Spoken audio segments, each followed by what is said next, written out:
मौजूद सभी गांव के बड़े बुजुर्ग और भाई, आप सभी को नमस्कार। सबसे पहले तो क्षमा चाहूँगी कि हमें थोड़ी देर हो गई आने में। आप लोग लंबे इंतज़ार से बैठे हैं। प्रोग्राम थोड़ा लंबा चल गया और रमज़ान भी चल रहा है, तो चुनाव के दौरान थोड़ी ऊंच नीच रहती है। आज आपके बीच हम वोट की अपील के लिए आए हैं। लोकसभा का चुनाव है, लेकिन उससे पहले हमारा ये जो ज़िला है, शामली ज़िला, यहाँ पर जो हालात रहे हैं और जैसा इस ज़िले का मूड रहा है, पिछले 22 के चुनाव में भी यहाँ से तीनों सीटों पर हमने गठबंधन को जिताया था, भाजपा को हराया था, और उससे एक बहुत ही सुंदर भाईचारा यहाँ पर बना था और किसानों की आवाज़ उठने का काम हुआ था। जगह जगह पर धरने होते थे, कहीं भी परेशानी होती थी तो हम सब धरने देते थे। आज हालात बदल गए हैं, लेकिन विचारधारा अभी नहीं बदली। आपकी हमारी सभी वर्ग यहाँ, सभी जाति किसान हैं यहाँ पर ज़्यादातर, और किसानों की जो विचारधारा है, उनकी जो लड़ाई है, वो अभी वैसी ही है, क्योंकि किसी भी मुद्दे का अभी तक निस्तारण नहीं हुआ। चाहे हमारे पुराने भुगतान का हो, 14 दिन के पेमेंट के वादे का हो, एमएसपी के दावे का हो, अभी तक किसी भी मुद्दे को सरकार ने उसका उपाय नहीं निकाला।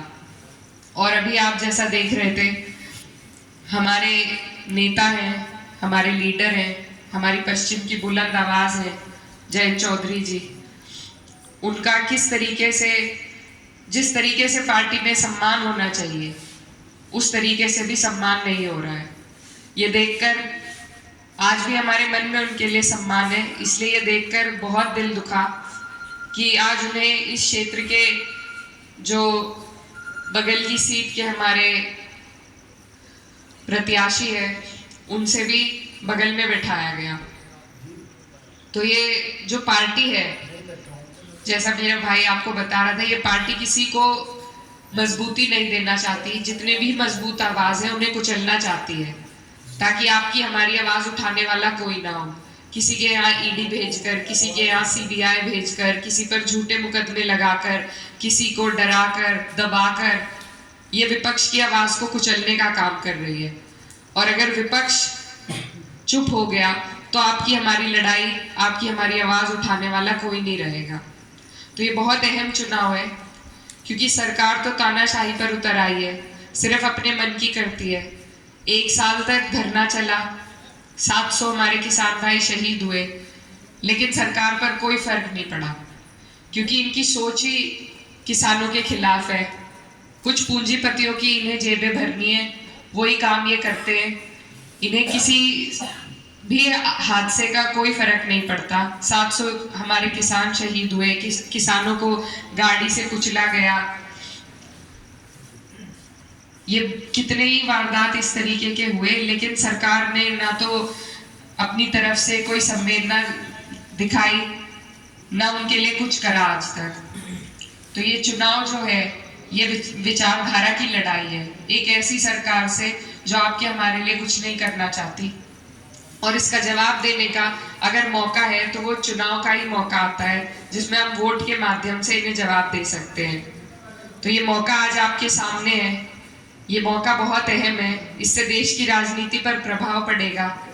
तो आपका और हमारा जो यहाँ पर बहुत ही अच्छा भाईचारा बना था, मेरा आप सभी से अनुरोध है कि उसको बनाकर रखें। वो भाईचारा मजबूत रहेगा तो हमारी आवाज़ भी मजबूत रहेगी, और हमारी आवाज़ मजबूत रहेगी तभी हम अपने हक की लड़ाई लड़ सकेंगे। तो इसमें ये चुनाव है, इस गांव में कई बार हमारा पहले आना हुआ, आज प्रमुख साहब के यहाँ पहली बार आए हैं। चुनाव के वक्त में इन्होंने हाथ बढ़ाकर हमें जो ये सहारा दिया है, इसे हम कभी नहीं भुलाएंगे। और जैसा चाचा जी बता रहे थे कि सामाजिक रिश्ते तो समाज में सभी से होते हैं, लेकिन आज ये राजनीतिक रिश्ता जुड़ा है और ये जुड़ा रहेगा। और जिस मजबूती के साथ आज प्रमुख साहब का पूरा परिवार हमारे साथ लगा है, उसी तरह हम भी इनके साथ रहेंगे। आप सबसे मेरा यही अनुरोध है कि ये चुनाव है, मैं इस क्षेत्र की बेटी भी हूँ और मुझे पार्टी ने बड़ी जिम्मेदारी दी है। इस जिम्मेदारी में मुझे आप सबके साथ की ज़रूरत है और मैं आपसे वादा करती हूँ कि आप मेरा साथ देंगे तो मैं आपकी आवाज़ को कभी कमज़ोर नहीं होने दूंगी। मैं आपकी लड़ाई में आगे बढ़ चढ़कर हिस्सा लेकर आपकी लड़ाई लड़ने का काम करूंगी। और मेरे पिताजी से आप लोग बड़े बुजुर्ग यहाँ के वाकिफ होंगे। मेरे पिताजी भी यहाँ से जनप्रतिनिधि रहे हैं और उन्होंने जिस तरीके से जाट समाज ने उन्हें हमेशा प्यार दिया और उनका खास लगाव जाट समाज से था। यहाँ से वो मुजफ्फरनगर की सीट पर जब चुनाव लड़ने गए तो सिर्फ आप लोगों के दमखम पर लड़ने गए थे। वहाँ हमारे वोट कम थे लेकिन आप लोगों का जो प्यार था वो उन्हें वहाँ खींच के ले गया। वहाँ से भी उन्होंने जनप्रतिनिधित्व किया। तो ये आप लोगों का ही प्यार है, आपका आशीर्वाद है कि कई बार उन्हें आपकी सेवा करने का मौका मिला और भेदभाव की राजनीति उन्होंने कभी नहीं करी। जो आ गया उसका काम किया, कभी किसी की जात बिरादरी धर्म नहीं पूछा। तो यही सीख है जो उनकी मैं आगे लेकर जाना चाहती हूँ। अगर आप सबका आशीर्वाद रहा तो जिस तरीके से मेरे पिताजी ने सबकी सेवा करने का काम किया, मैं भी आपकी सेवा करना चाहती हूँ और इसके लिए आपका आशीर्वाद चाहती हूँ।